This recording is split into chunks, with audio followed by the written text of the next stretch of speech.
Oh, it sounds good. Okay. 10, Yeah. 9, 8, 7, 6, 5, 4, 3, 2, 1. Okay. It is absolutely my pleasure. Okay. A distinct pleasure to be able to have everybody that's joined us today, but to have Jacksonville Transportation Authority here, because this is the first of, this is like our 101, 102 on just on the whole thing in terms of autonomous vehicles. Okay. They are the first ones that are out there nationally that have really pulled the, system together. There's, and this is, it takes a lot to be a trailblazer. What we've been saying, this is like part of a whole piece for us, which is what is the impact of just plain old the new technologies on the public transportation sector. And we appreciate that this is part of a whole global transformation that's taking place.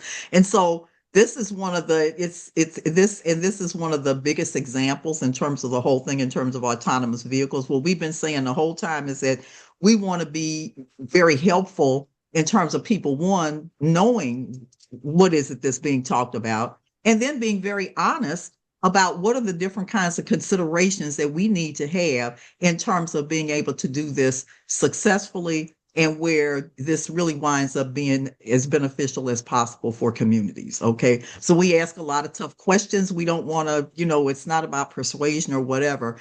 It's the future is now. Okay. And we really want to be part of that future, but make sure that everybody's a part of the future. So what do we need to be doing as well in terms of new playbooks and things of that nature? So with that, I am going to turn it over to, this is the first part. Okay. I'm going to turn it over to Bill Frazier and to the fabulous team down there at Jacksonville. Okay. And then they're going to show, and a little bit that'll weave in here too. I've said to them, as you all are talking, let's keep it real. Okay. How did you get into transportation? Okay, and I'm saying, how did, whatever made you think, did you start out saying that you were going to be transportation? Because at the end of the day, this video is very much for the young people. For we want them to understand about the careers, how they navigate to be able to get into these careers and everything. And so that is a good, that's something that we also want you to cover. So I'm turning it to you, Bill. I know you'll introduce your team. You're going to bring us up. This is 101. And then May 14th, we're going to have 102. Okay. Take it away, Jacksonville. Okay.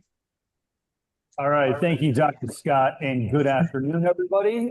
Thank you for inviting us. It's an honor to be a part of this. So again, thank you very much. Really appreciate it. My name is Bill Frazier. I'm the Vice President and Chief Innovation Officer here at the Jacksonville Transportation Authority. We're going to get into a little bit about how we got into transportation and where we're at right now a little later on, but I wanted to just give you a brief introduction about what we're doing, and then I'll introduce the panel here, and then we'll bring you in. We've got a little video to show you in real world what we do on a daily basis. So what we do is that our system is called the U2C, or the Ultimate Urban Circulator here at the JTA. And it's the first in the US, probably in the world. It is a fully autonomous transportation service. And we have 14 vehicles that operate downtown. We have 6 vehicles operate at a time to meet 7-minute headways across about a 3.5-mile circuit downtown. It has been a phenomenal opportunity to be able to do this. And we have the team here that not only got us started, but operates on a day-to-day and keeps us in check. So I'll give some brief introductions. We'll jump into the video, and then we'll get into more deeper discussion after that. So immediately to my left, we have Zan Traversa. Next to him, we have Octavia Hicks. And then next to her, we have Mr. Javier Coba. So they'll get introducing themselves in just a minute, but let's get into the video. So why don't we start the video? We have our behind the scenes crew, Mr. Corey. Let's jump into it, and then we'll see you in just a minute. Thanks a lot.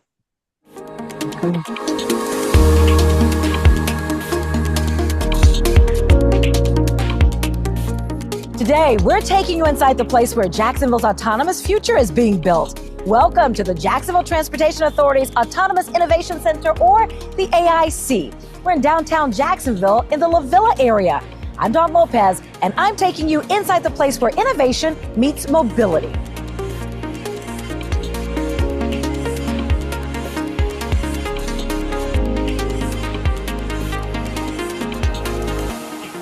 is where the NAVI autonomous vehicle program comes to life, where engineering, sustainability, and smart mobility all come together to move Jacksonville forward. The AIC was created to answer a simple question: how do we build a smarter, safer, more connected transportation future for Jacksonville? Fun fact: the AIC is the first purpose-built facility in the United States designed specifically for autonomous transit operations. The AIC isn't just a building, it's a statement. It's powered by a field of dozens of solar panels and supported by a battery system that can store enough energy to run a home for 2 weeks. And here's something remarkable. The entire structure was fabricated in just a month's time in the heart of downtown Jacksonville. Here's a pop-up quiz. Guess this. How many solar panels power the AIC? The answer? 129. This $12.7 million facility is also built on 93 foundation piles and sits in the historic La Villa neighborhood, right along the Bay Street Innovation Corridor. The AIC is the hub for more than a dozen autonomous vehicles today, and it's built to scale. At full capacity, the AIC can manage more than 100 autonomous vehicles across the Southeast region. This is where your behind-the-scenes tour starts. This is ground zero for NAVI. This is where the JTA's AVs are powered, housed, and maintained. There is nothing like this place in the nation. And with me now is engineer Bill Fraser. And Bill, this is where mass transit and the latest and greatest in technology integrate. Absolutely. This is where it all begins. This floor is the home base for NAVI. Every autonomous shuttle you see downtown starts and ends its day right here. We charge them, maintain them, run diagnostics, and prepare them for deployment. The first floor here of the AIC was purpose-built for electric autonomous shuttles, the first facility of its kind in the United States. Fun fact, the AIC was completed in just 31 days using 285 precast panels and supported by 93 foundation piles. This is where the NAVI autonomous vehicle program comes to life, where engineering and smart mobility all come together to move Jacksonville forward. Okay, Bill, so we have to ask, do autonomous vehicles really drive themselves? Well, yes and no. But instead of me telling you about it, why don't we show you?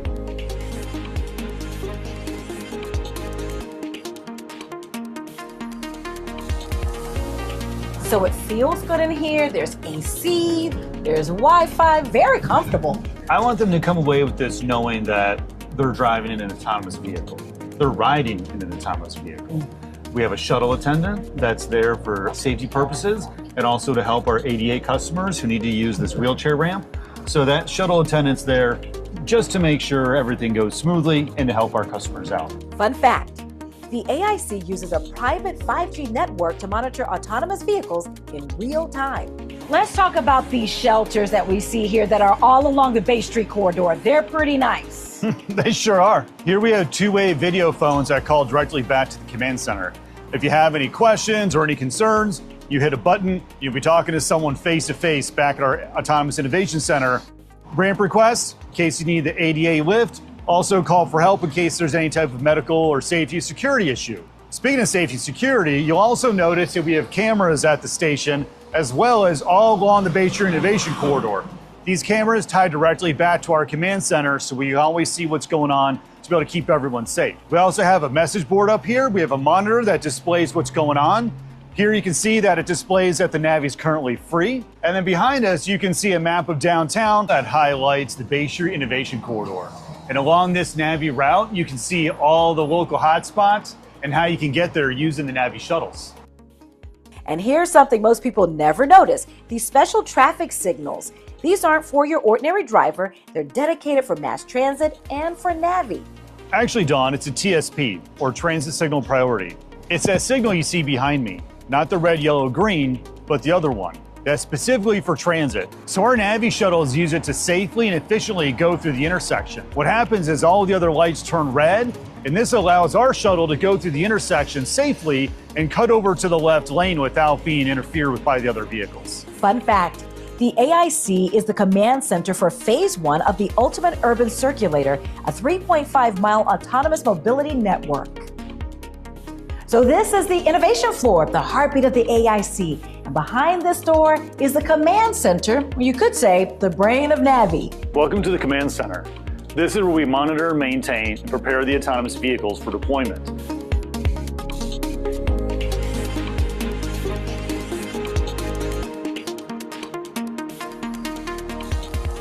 here, you can see everything that's going on.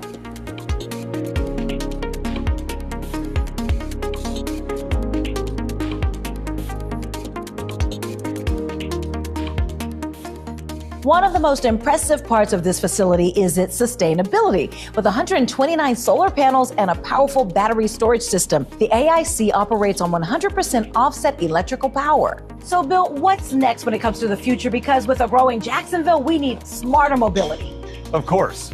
We're building a network of autonomous vehicles that connects campuses, neighborhoods, and key points of interest around the city.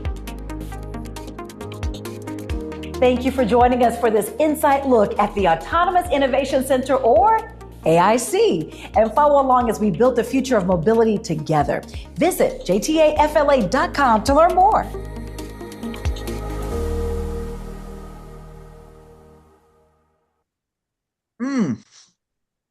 Oh my goodness, it is something to be able to see it. Okay, keep taking us away. Oh my gosh. Okay. All right. Well, thank you for that. That was a great video. That was actually the first time I've seen it, so I was right there with you guys. The rest of the conversation we're having today is about careers, innovation, and what it takes to bring this autonomous mobility to life. And we're going to talk to a variety of different roles within the organization that brought us to where we're at. So as we go through this, I'm going to kick it off with an introduction, and I'm going to talk about where I went to school, what I studied, a little bit about my career journey and how I got into transportation, what I do today at the JTA, and that contributes to the U2C program, and just a little bit about how I got here and what we're doing.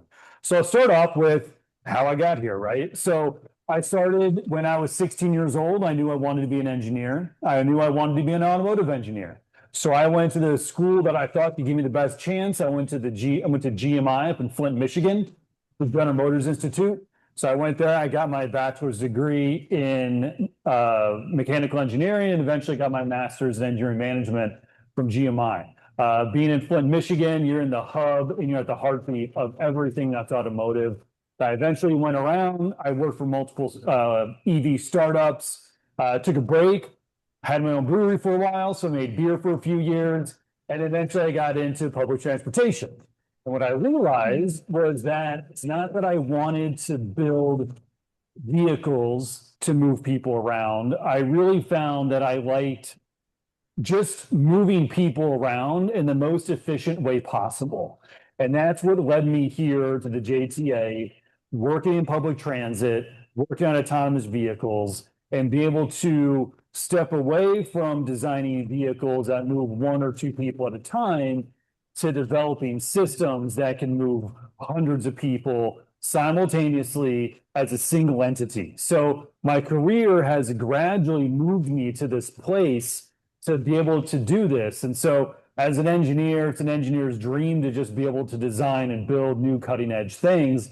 And this system allows me to do that and provide a service to my community and my neighborhood, to my neighbors, to my friends. So that's what I enjoy about doing what I'm doing here at the JTA. And my role within the U2C program is that as I'm the Vice President and Chief Innovation Officer of the Automation Innovation Team, I oversee the AIC and the team that operates that system, as well as the innovation side of the JTA to bring in new high-tech mobility and other innovative solutions. So I am able to see everything that goes on. So from there, that's how I got here, a little bit about what I do. So I'll hand it off to the rest of the panelists. I'll start off with Zan. So, Zan. Great, thanks, Bill. As Bill mentioned, Zan Traversa, I'm the Assistant Vice President of Planning and Industry Affairs here at the Jacksonville Transportation Authority. I'll start with my background and kind of how I got here. Didn't ever think I was going to be in public transportation. Didn't really know too much about it and kind of fell into it. I got my undergraduate degree from Jacksonville University, small private college here in Jacksonville. And I chose that school predominantly because when I was going into college, I wanted to do marine science. Jacksonville University just built a new marine science research lab. And you know, that was my draw to Jacksonville. And so throughout my kind of undergraduate degree, had an opportunity to kind of branch out of the Marine Science Institute and start taking some classes in geography, sustainability.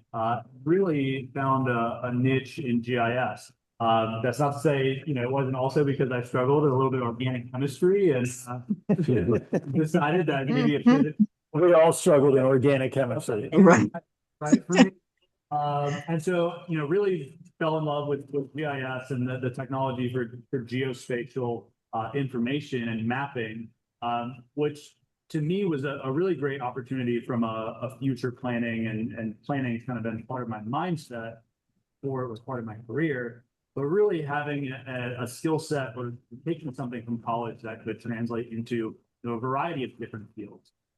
GIS being a technology that's used in a variety of different industries to map geospatial assets or infrastructure and do analytics on those, topics. And so it gave me that kind of flexibility in a future career. And I would say probably about 90% of my professional career has been with JTA. Came out of undergraduate, got in with a local land surveying firm here in Jacksonville, running their GIS team. Got to play with some innovative technology then.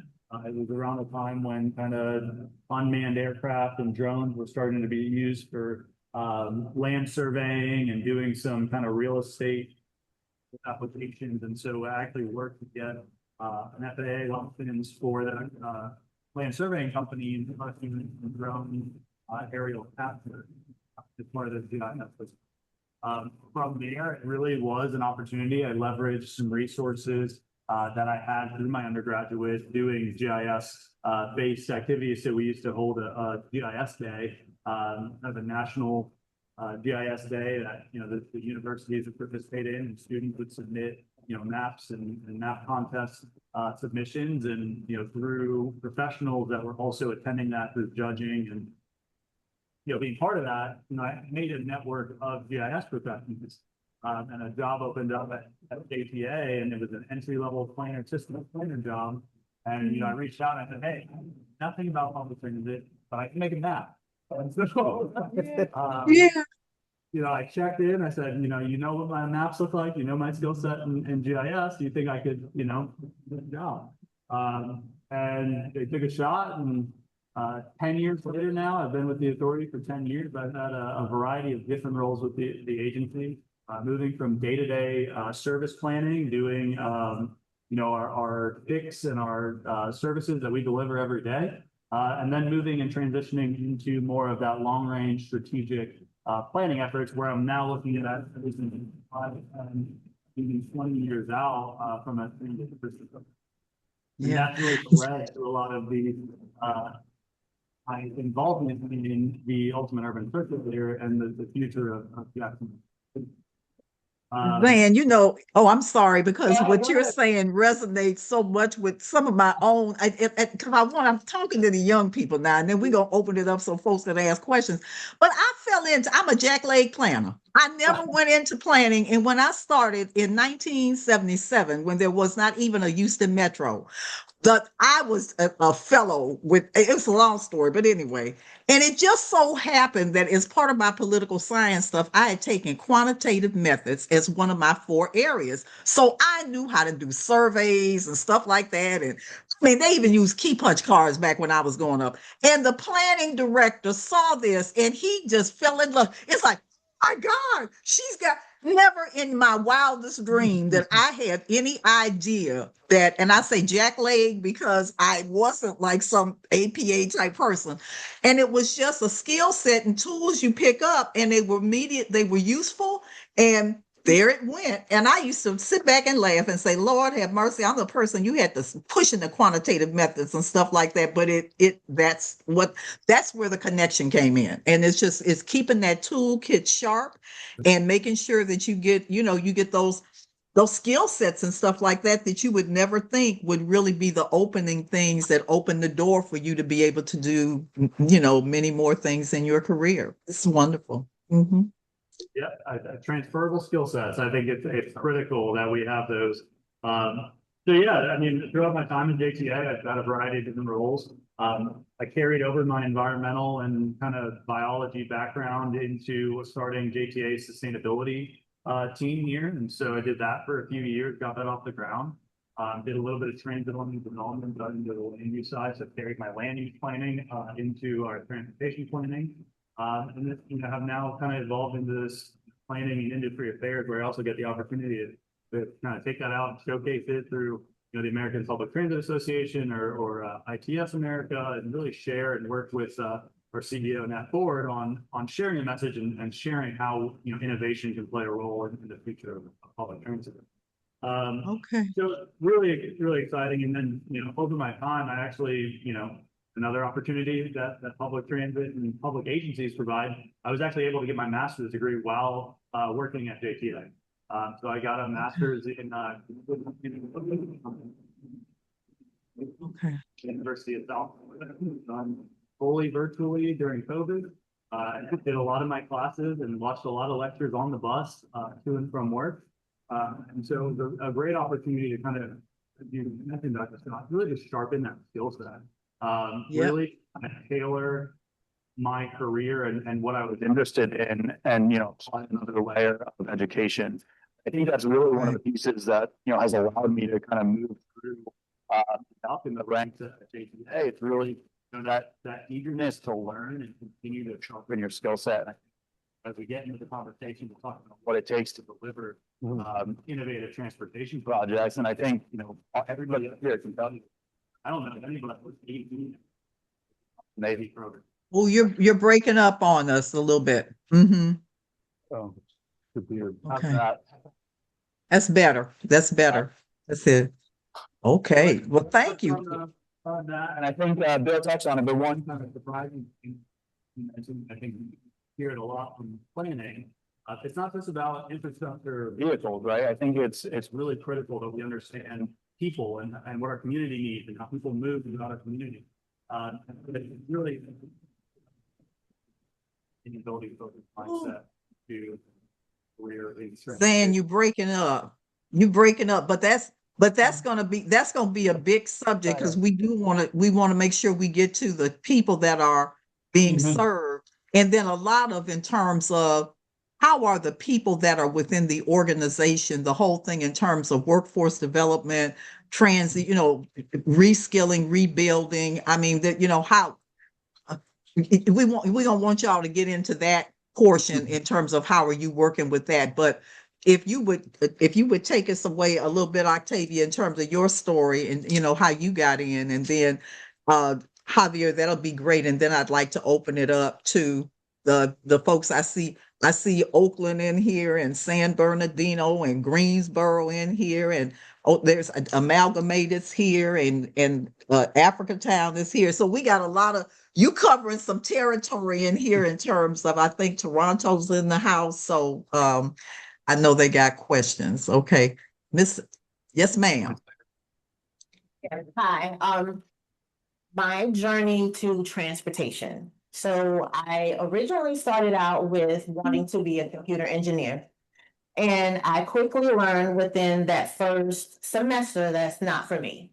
And the only reason was because they're very isolated and I love people. So from there, that pivot made a change to, I really love to see how money moves.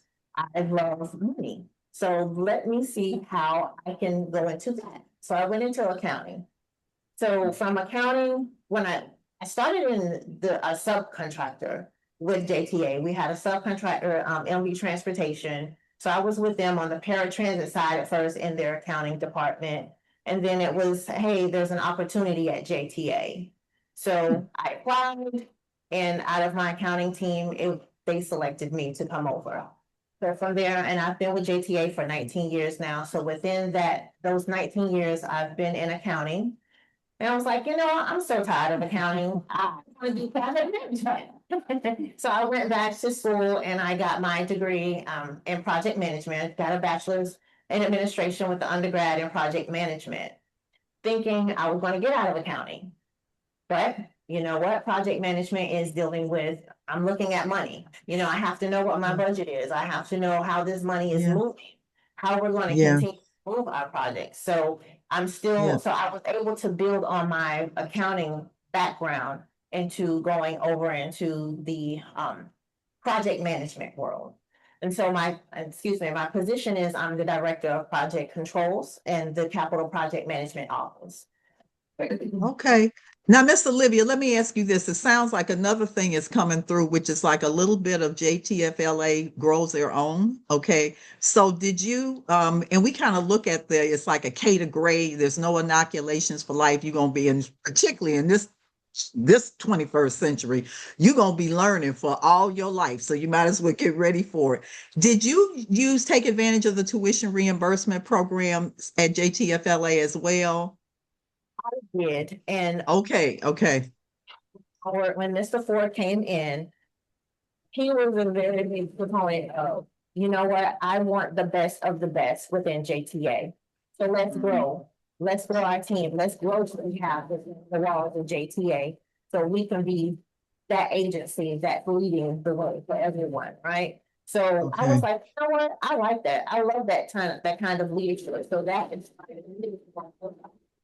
really get into the books and really further my career, right? With Okay.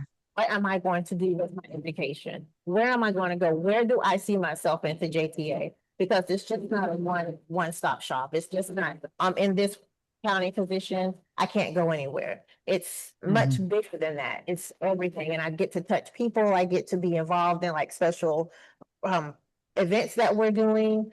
I get to work with Bill and I get to work with Zan, and I learn things from them as well, because I'm like, I never thought I would be learning about planning projects, but I do. And it's very interesting. I never thought I would be thinking about a U2C. And it was very interesting. I was like, I don't know what I'm doing, but I was willing to learn. So it really opens up your mind and just like, man, you just absorb it. You just start to absorb it, and it just feeds you, and you just want to know more as you grow within that. I can tell you right now, one person in the room is Jack Clark with the Transit Workforce Center, and he's always getting the videos to put on the screen for people to tell their stories about how they have, gone through transportation. So I'm sure he'll be asking us for this video. Okay. Listen, Javier, if you would take it away and tell us a little bit about you. Thank you. Sure. Good afternoon. Can you hear me? Yes, you're coming through. So my name is Javier Cueva. I'm the Autonomous Innovation Center Program Manager. I run the NAVI operations currently. A little bit about the story. I was born in New York City. Oh, muddling up a little bit. Okay. I was born in New York City. At the age of 3, I went back to Ecuador with my mom, graduated my high school there in Ecuador. I had plans to come to the United States, but things got difficult later. Decided to come back to the States and look for the American dream.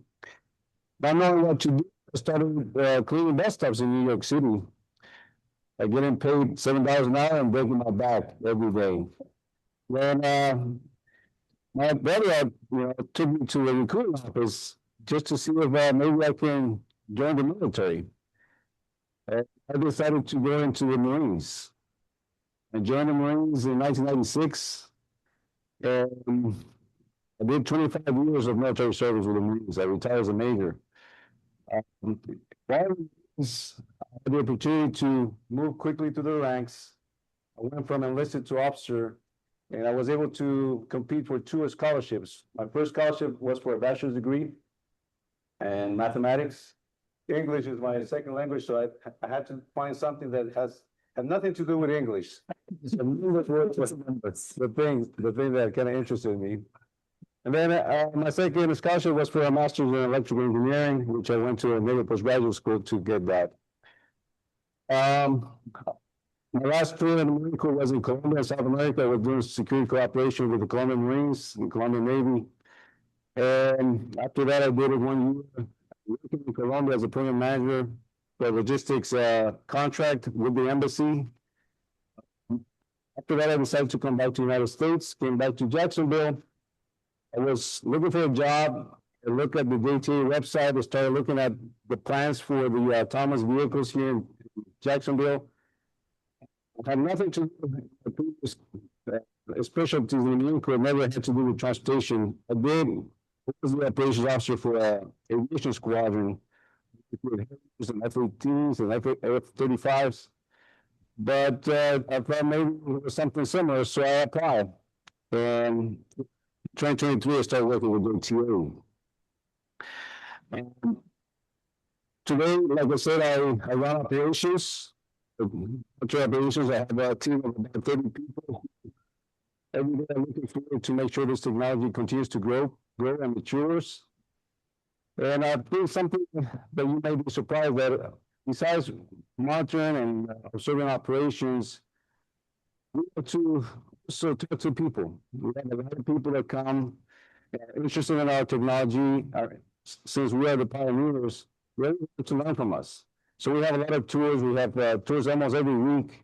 We have students in STEM programs. We have transit authorities from other states, from other cities. International representatives come over here to look at what we're doing. And that's really, satisfying for us. That's it.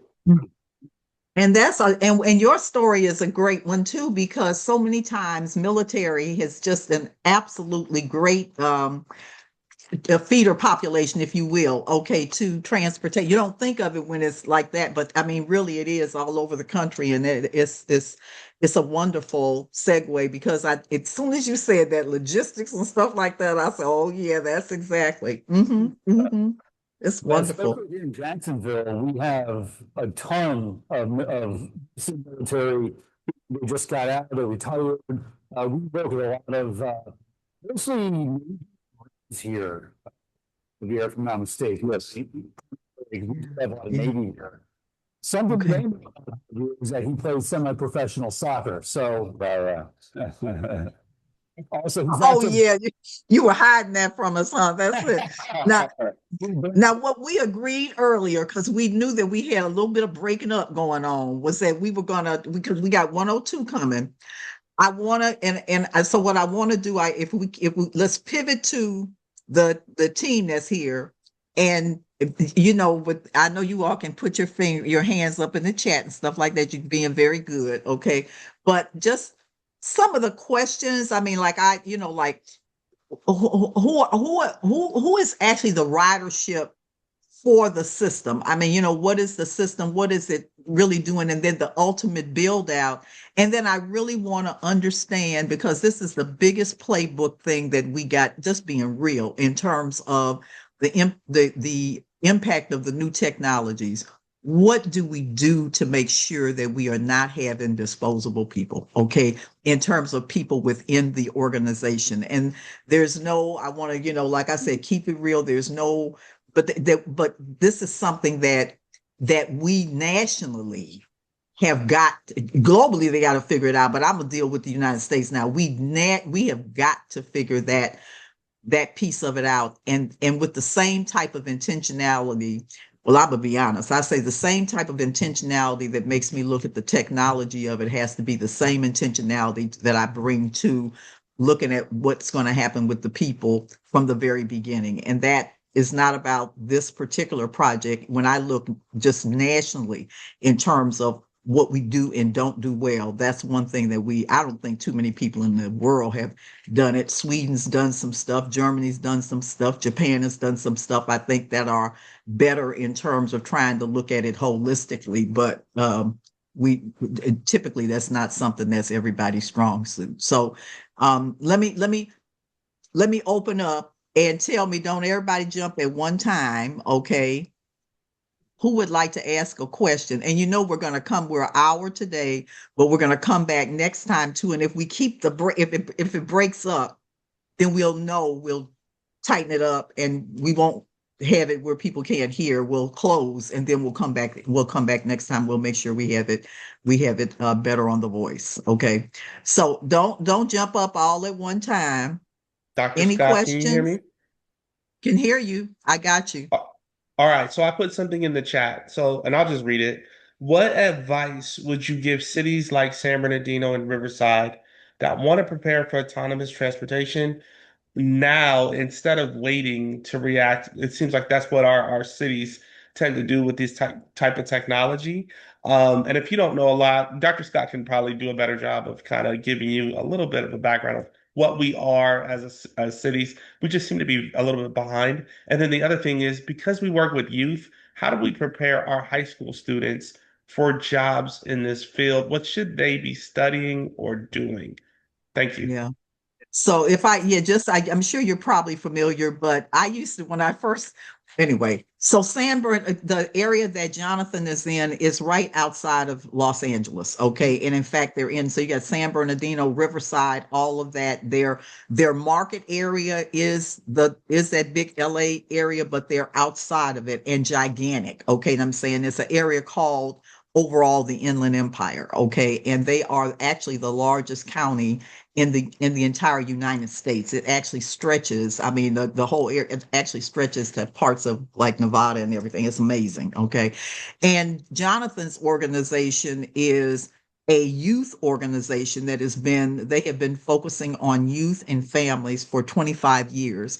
And so how they came into the program, okay, is working with their transit agency, which is Omnitrans and Riverside and all of that. But then they're the ones that actually California State University, San Bernardino, but then they actually are the ones that are really connected with the community. And so they have really remained with the program and bringing their young people into it, but they're not LA.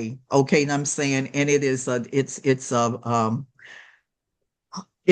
a more economically depressed area that is one of those where what had been the traditional line of manufacturing, light manufacturing and stuff like that, it just dried up. Okay. And they're not LA. Okay. And so it's kind of like, well, how do we don't have all those kind of resources. How do we wind up with a lot of innovation and people who are gritty and they are not afraid of career technical education. They're not afraid of working. Okay. And it's so anyway, I'm over talking it, but just got all the heart and spirit and soul in the world. Okay. And I'm saying, but it's really a whole thing in terms of skills, access, skill sets, access, and stuff like that. So what would you say and they work together. That's another thing I like about the Inland Empire is that they really as a group are really learning how to really work together as a region. So what are your thoughts about exactly what Jonathan just said?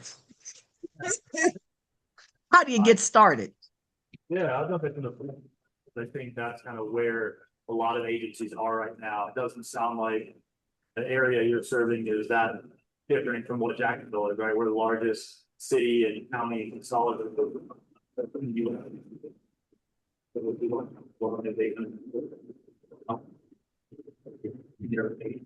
Square miles. Okay.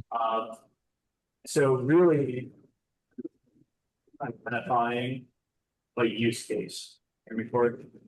Yeah, because you're sounding like because that was their big thing. They were very focused on the social services piece of it. I think the magic was about 4 years ago is that they decided, oh my God, we're going to make the connection with infrastructure and infrastructure investment and their transportation. They've got the Port of LA down there. They've got Long Beach. And so for them, logistics, supply chain, transportation, all of that is very critical. However, the jobs that their folks were typically getting were the ones that are going away. Okay, shelving the shelves and all that kind of stuff like that. And so, so that and trying to really change that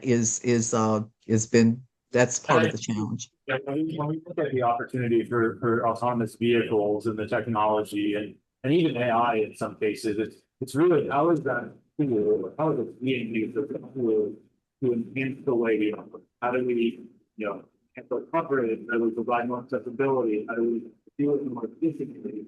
Which tends to be favorable for larger areas that might have suburban and rural areas. That's sort of about there or not training solution is really not the right solution, right? We don't have to when we say put a tag with a jackhammer in some cases. And so it's really creating a a system that is adaptable and responds to the needs of the community. That is tailored to it, and then really allows the agencies, that are interested in doing it to do it in more resource. Mhm. Critical, especially as we start looking at, we're constantly being asked to do more with less. So really, when we look at the AI technology,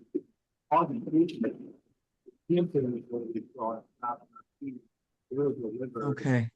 Now you're breaking up, but I can tell you one thing that what you just said right then, I'm gonna give y'all another tour.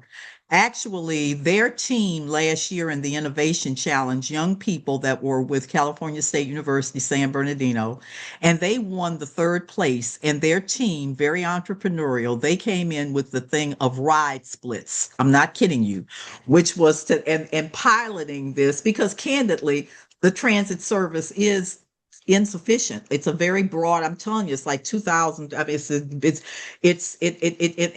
the young people were like, but it's expensive, it's not accessible, regular transit is not accessible. And so they were kind of trying to they really came up with their own. It's not Uber, it's not Ride, but like that. But that was basically what their idea was, and they are not putting. I'm so proud of them. They're not putting it down because their thing is that there is a gap that's here, and it needs to be filled, and it cannot be filled by just the traditional ways. Okay, so Jonathan, this is really, and it's like it's right now it's crazy expensive for our college students to get around. Okay, and it's so I would that's going to be a personal request because like you got to meet them. Okay, Ahmad and them are on it and they are not letting it go, and we are proud of them. But it's around that whole thing. It's a gap. Okay, and the gap, it's a gap that has not been. It's just not been filled, and it's not going to be with traditional ways. Bill can jump in on the education side on what we're doing. Yeah, absolutely. Thanks, Zan. I'm a big fan of internships. I think that gets people introduced, lets them see what you do in the day to day. As you can tell by my career, I've tried a bunch of different things.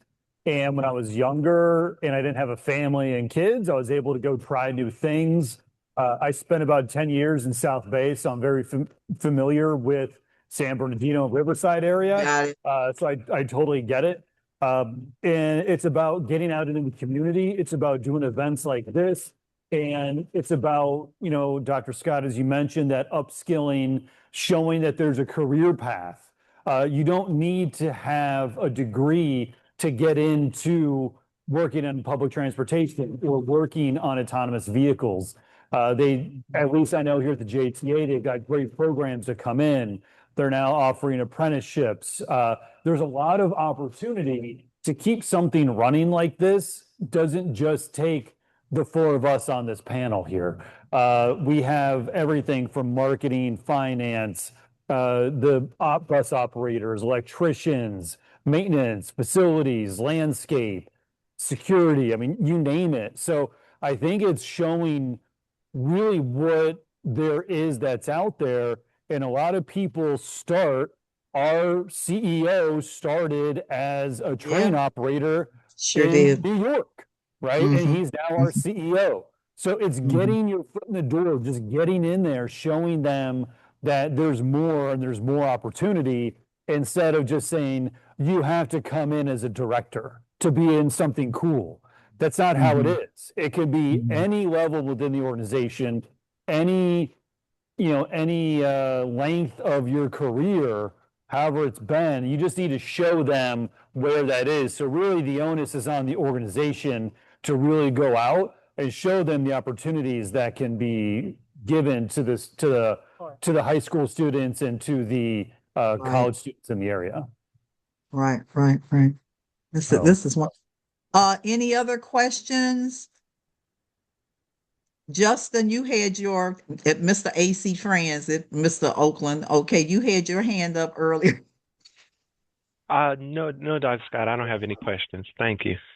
Okay, that's okay. All right, Bev, I see you down there for Greensboro. Okay. All right, Jane. Oh, okay. Keep going. This has been very good. Okay, it's very, very helpful. Hunter. That's a, You got a question and for Octavia. Oh.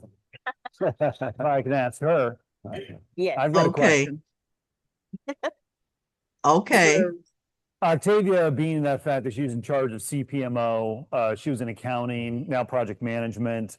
Uh, I came with a question that I thought was interesting, and since her role is essentially to keep large, complex programs moving forward, balancing budgets, schedules, accountability, and really keeping us all in check, making sure right. that we do what we're supposed to be doing. With that, these are big programs, these are big projects. So, what are the biggest challenges in managing projects of this scale? From your point of view, what is it that gives you the biggest heartache? The unknown. Okay, The unknown. okay, But feeling like, oh my gosh, what am I going to do with the unknown? But also knowing that, relying and knowing that you have what you need inside of you to be able to help the team. And so when I think yeah, about the unknown, it's like, I'm not an expert at this, but I'm resourceful. So okay, relying on what you know, relying on just the stones that you've built within your career, you can build on that. You can think on, you know what? I know where to find this, or I know this person over here in procurement to go do this, or I know this person over here in grants. I can go talk with them. And it's the relationships, and it comes down to really the relationships that you've built that also helps move things as well. But just hmm realizing, and sticking to your SMART goals, hmm SMART goals hmm are great, great, hmm great, great to have, are they specific? Are they concise, clear? Are they measurable? Are they Now that achievable? is very interesting because we're going to have on the 28th, we go into the whole thing in terms of the challenge. Okay. And we don't impose a particular framework, but we do a combination of the Meyer and the SMART. Okay. Because both of them kind of come at it a little bit differently, but when you put them together, you kind of get a whole. Okay. And I mean, it's not like a college textbook, but we were trying to have some foundational thing too. We all gonna go do an innovation challenge. Well, how you gonna do that? Okay. And the combination of that SMART framework, Yes. is very helpful in terms of just the organizational framework for the challenge itself. And then your part about relationships, teamwork.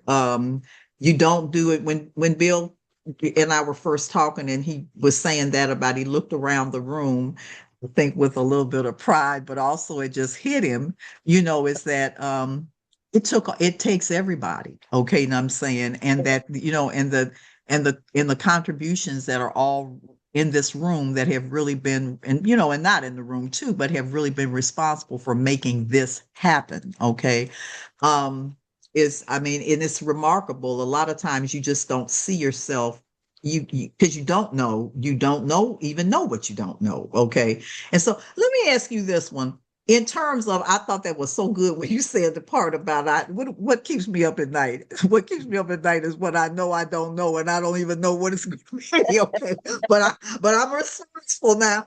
I'm gonna work with it. Okay, now that you're into the deployment, okay, and it's always rough. And I always tell people, everybody can look in the back mirror and then opine about what they would have done. But if they've been standing in those footsteps at the same time that somebody else would, you have a different perspective. But now that you're in it, what have been some of the things that you say, okay, lesson learned, let me boom, boom, because I think if, all that corrective action and looking at things and talking about them and being real frank about it and say, okay, that happened. Well, this is what have been some of the things that are the ones that you would put in this new playbook that we're pushing? Everybody knows we have to have a playbook, but in this new playbook that says, look, well, check mark, we don't have to keep recreating this one. What are some of the things that you would put down as saying, for somebody who's looking to do it, get out there? What these are things like, boy, if I'd have known this, I got to down here, bam, bam, bam, and maybe not, and just thoughtfully, what would be one that you would say this got to go into the playbook? So I was gonna say, yeah, I think this one's right up your alley. Okay. Yes, so, like I said, I'm going to go to, I came as the ultimate urban program manager, and I came in when we were in the design phase of this Okay. project. So part of my job was to provide oversight and look at all the design plans for the construction of the facility, the Autonomous Innovation Center, construction of the corridor, and also the design of the vehicle, right? Is a three-part component here. I think one of the lessons learned, number one is do not procrastinate. There were some times where we had plenty of time, several months there, yeah, we can. Then the other part is supervise. So Yeah. I think even the contractor who was looking at effort, I think Oh, also. you breaking up, and I know it's all good, okay? But I'm So- getting pieces. And then we had a town contractor, exactly, we had to provide oversight, and I think together, we kind of failed to kind of move sometimes to be on top of things, and we were close to running with the schedule. I'll give you an example. To build something here in Jacksonville, we need permits, right? Like, for the city. So when we started having the design plans, we were ready to submit it to the city. We were told that it was going to take 45 days to get those city permits approved. Turned out to be 7 months almost. Oh, yeah. Just put us the whole thing behind schedule, and we had a federal grant to comply with, the state grant to comply with. So what I'm saying is, let's to be on the good ahead of schedule anyways and supervise. So make sure the things are good. Yeah. Yeah. Time. That's it. Yeah. That's it.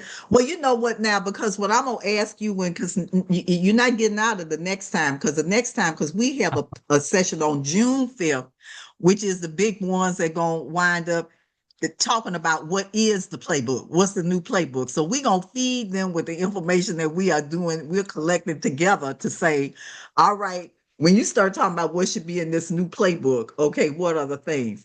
Some of what you just said there, I kind of call it, this is so funny. When you're my age, you can do it. I call it strategic thinking before planning. Okay, you know what I'm saying? No, everybody jump out the box. I'm doing planning. I'm planning, I say, could we tink first? Okay, I'm saying tink. Like that's a technical term, tink. Okay, could we tink first and kind of get some of that, all that stuff on the table, and particularly who's not at the table. Okay. Now I just give you my this. I get to do the thing of the chair. One of the things in the playbook for me would be when you get ready to start designing, get the people who run the service every day out there designing. And I will tell you where I learned that from. When I started in 1977, we had 367 of the first advanced design bus Grumman Flexes, and I had 151 of the RTSO2s, okay? Both of them were advanced design buses that had been done by aerospace engineers. I could even tell you about monocoque designs and everything. Didn't know anything about that when I started, but the bottom line is that they were complete disaster, okay? And I can tell you about trunnions, A-frames, everything falling. Houston had just gone out and bought all these things, got rid of the old GMs and all of that. And that's when windows didn't open, okay? So you had people who had just given us 1% of the sales tax, and the equipment was all this fancy equipment. Now I'm gonna get to the punchline, and it did not work. Did not work. Oh, it was horrifying. Okay, so, but the old guys in the shop, I can see them now, tip weaving them. I know they are past. They said that when it first happened, they had been telling people this stuff is not going to work. Okay, these are the things that are problematic with what you're saying, and nobody listened. Okay, and I have remembered that. So to me, like one of the things would be, these are just and these are also the simple things that we can do, but they're number one, going to get us a lot of value.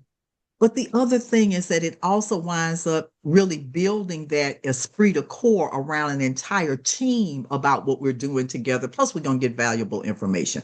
Now, of course, I'm doing a little preaching to the choir here, but that's what I want to think about, these things that are like you were saying. To me, that'd be like the thinking risk assessment. If they said it was going to be 7, whatever number of weeks, and it wound up being 100 times that much. Okay, you know what I'm saying? And this was all like critical path stuff. Okay. And so those are the kind of practical things, no joking, that I would really like to see be able to come out of the dialogue that we wind up having, so that we can have those things, now I see Andrew's here. Andrew, Jenna, we're very pleased. Andrew's well, HU have always been very good partners. Okay. Andrew, because we got like about 7 items, and I shared them with you. Significantly increased training and investment we want to make sure gets on the table nationally, because this stuff is not going to happen without funding. The displacement issues, who gets hurt, outsourcing and loss of expertise, this whole thing of de-skilling that winds up taking place, where people's jobs just kind of erode in place, and it happens over time. It's not personal. It's just that this is real. De-skilling, safety and liability issues. I noticed that you had the attendant and all of that you in the vehicle. I mean, these are the kinds of things that are, of course, cybersecurity issues, and then just the whole thing of transition plans. So these have been some of the challenges that everybody has talked about, that said, these are things that because we're not somebody's saying, hell no, we won't go. Of course, the future is here. But then how do we wind up being able to do the future where everybody is able to do the future, and that we try to do the best in terms of planning that out as we can. So that's the and this is so helpful. So Andrew, do you have anything you wanted to say? Or did you leave us and just leave your bot in there? Okay. He might have just left his bot. About the workforce and the de-skilling and the upskilling is that, as we talked about before, there's always the labor unions that are concerned that we are getting rid of the operator. Right. Well, right now, the way that we have it structured is that we have it through a contractor. We were with a company called Beep. So that contractor operates the vehicles. And since they're autonomous, it's, that classification hasn't really been established yet. But those are ongoing conversations that, as you roll out, back to the question before, you need to engage your labor unions. You need to bring them up. Shreveport, Sportran in Shreveport, Louisiana, is doing a great job at that. And their CEO, Mr. Washington, is that De Niro, Washington? Yeah, De Niro. They've been they've been to Jacksonville a few times, and they brought their union president with them one time and said, "This is what it looks like." And it's about, there's a shift. And as Zan mentioned, it's about enhancing and augmenting what you have. So if you were to roll out a fleet of 100 autonomous vehicles or 200 autonomous vehicles, do they even have the workforce to support that? It's having these discussions early on, or how do they do it?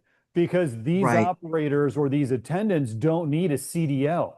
So it's a different classification. So working with the unions, understanding that, how do you shift? How do you go from being a bus operator to a shuttle attendant? It's more of a customer service job than it is an operations job. So those are the conversations you need to start having earlier rather than later, and work that out and come with a plan. We have a plan.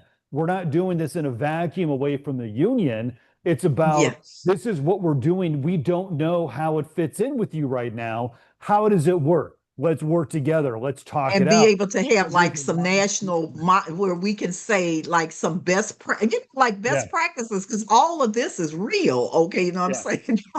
Yep. So we claim it, and we name it, and we own it. Okay, you know what I'm saying? And saying, okay, now how does all of this? I think this is exactly I swear Yeah. to God, I just love this is exactly the kind of like just honest kind of conversations that we all have to have and then start actually putting it down and saying, you know what? There is nobody else that is going to come to figure this out except for transportation management and labor. It just isn't. There's no magic fairy someplace else that's going to do it. This is the kind of stuff that we really need to work through. And then being able to identify what are these competencies and stuff. Everybody, it's not just us. Everybody says, oh, don't worry about it. These positions will go away, but they're going to be these other ones that are going to be on the other side. Well, when they say that, they very little a statement about, well, all right, saying they're going to be on the other side. Well, what are they? What are the competencies and skill sets that are going to be needed? And now, how are we going to how are we going to make that happen? Okay, which is another reason that it's part of all this reauthorization stuff, that funding, transportation investment in, it's not just transportation, but in workforce development for everybody is going to be just critical. Okay, and I'm saying, and then I think also to not just put it on the company. This is a new world, okay? And so everybody's going to have to take some degree of personal responsibility for keeping their own toolkit sharp, okay? It just is what it is. And I don't think that's a bad thing, but it's not going to be that the company is going to do everything, okay? So, I'm just preachy. Oh Lord, we 1 minute over the witching hour. Okay, now, team, the next meeting, okay, is going to be one that we're going to meet some additional staff and team of the JTFLA, and they're being very generous, okay, to take us kind of through it. And it's kind of an insider's view. We had LA Metro at the last week's meeting, and it was their people preparing for all of the the games. And I mean, they got on with the Olympics, the World Cup, and these are what we call the private, and they're not private, but they're the in the house conversations. So people could feel comfortable to say, well, you want to know how we really blew it when we did whatever. Well, let us tell you, don't do it like that again. Okay. And so this is kind of the way I look at this one as well. Is like to say, look, we know there are things we're going to be the best at all of this, but we know that there are things that we have got to be the ones that work through it. Okay. And so we're going to build a new playbook. Okay. So with that, I thank you so much, and we will see you again. And Corey, who is our multimedia specialist, Corey, we love you very much, and we'll pay attention. And we'll pay attention to you when you say, "Don't you think maybe we better meet the day before?" Okay. I always Thank listen to you. the AV guy. I know. Bye-bye. Thank you so much. This was fabulous. I really learned a lot. Miss Octavia, I love you. Javier, that's exactly right. Get them in there. That's when you said military and Marines too. Oh my God. I said, this is exactly. And then I looked at the beard and everything, and see you were and then Bill was a beer maker. I'm sitting up here. I said, we getting everything. Okay. You got it all. We get it all. Thank you guys so much. It's very, very much appreciated. And we'll see you next week. Okay. Thank you. Great collaboration. Thanks, TJ. Okay. Take Bye-bye. care. Bye-bye. Bye-bye. Thank you.